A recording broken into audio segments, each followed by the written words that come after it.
ये इस विशाल ब्रह्मांड में अपने लिए एक बहुत ही अनोखी स्थिति हासिल करने के लिए विकसित हुआ है। इसकी विशिष्टता इसी तथ्य में है कि जहां तक हम जानते हैं ഡാനിയൽ അവിടെ कि തിരിഞ്ഞോ? एकमात्र ऐसा ग्रह അവിടെ है പോയി ഇരിയടി. ഇങ്ങോട്ട് जिसमें നോക്കിയെന്നെ. जीवन शामिल है। അവിടെ പോയി ഇങ്ങോട്ട് ഇരിയടി. നോക്കുന്നില്ലേ? ये अपने सबसे इधर आओ। दुर्लभ कोई इलाकों दिखेगा। में भी इरियड़ा जीवन अपना का कोई। पोषण करता है। അവിടെ പോയി ഇരിയടാ. एक प्रजाति के लिए जो रहने लायक नहीं हो सकती, वो दूसरे के रहने और पनपने के लिए आदर्श घर और निवास स्थान है। इस पृथ्वी पर जीवन की कई सारी प्रजातियां हैं, जिसमें कि हम सभी का नाम भी नहीं ले पाएंगे। सभी प्रजातियां एक दूसरे के साथ अंतरंग संबंध में रहती हैं और पनपती रहती हैं। हर एक अपने अस्तित्व और प्रसार के लिए दूसरे पर निर्भर रहती है।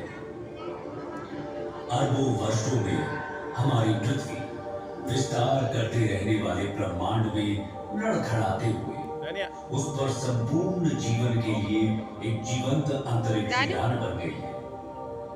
इस अंतरिक्ष यान के 2/3 हिस्से पानी में ढके हुए हैं और इसी ने इस ग्रह को उसका नीला रंग दिया।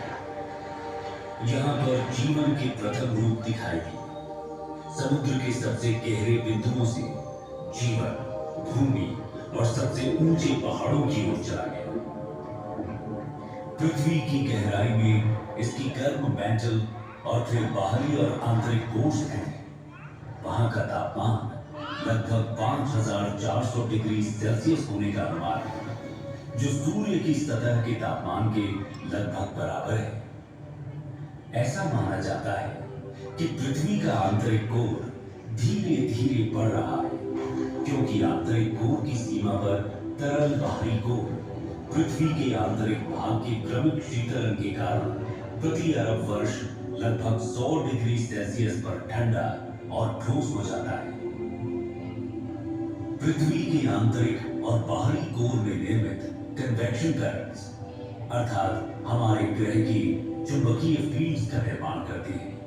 ये हमारे ग्रह के चारों ओर के चुंबकीय क्षेत्र ही है, जो हानिकारक विद्युत चुंबकीय विकिरण को हम पर हमला करने से रोकती है। कल्पना कीजिए, यदि मात्र एक दिन के लिए भी ये मैग्नेटिक फील्ड्स न होती, तो सारा का सारा जीवन नष्ट हो गया होता।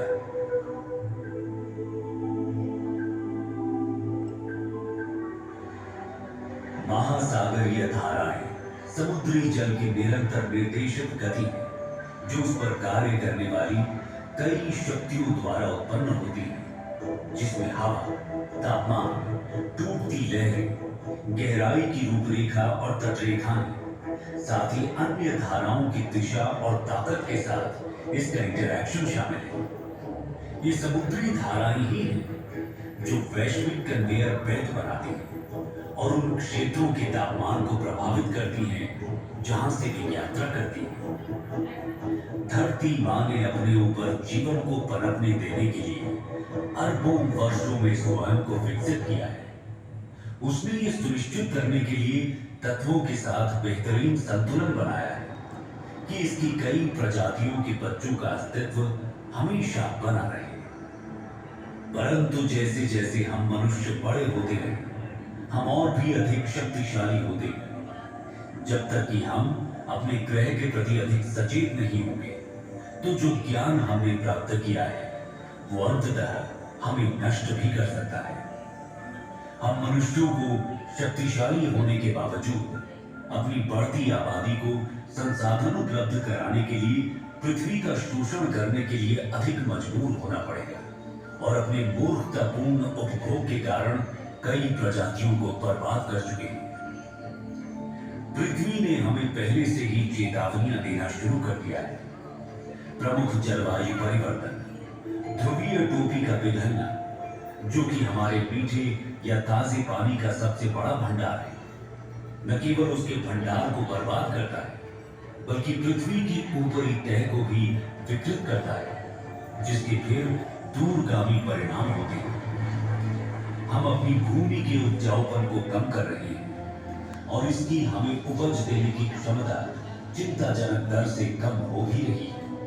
बढ़ती जनसंख्या के साथ आने वाले भविष्य में भोजन की कमी होना स्वाभाविक है, जिससे दंगे, युद्ध और अंततः संपूर्ण विनाश होगा। अभी भी समय है, जाग जाए। ये हमारा एकमात्र घर है। धरती माँ ने हमें जीवित रहने के लिए बहुत कुछ दिया है। इस दुनिया में सभी के लिए पर्याप्त है, लेकिन एक आदमी के लालच के लिए कभी भी पर्याप्त नहीं होगा। आइए आज हम सब ये प्रतिज्ञा कर सुनिश्चित करें कि हम इस ग्रह को और भी अधिक सचेत बनाएंगे।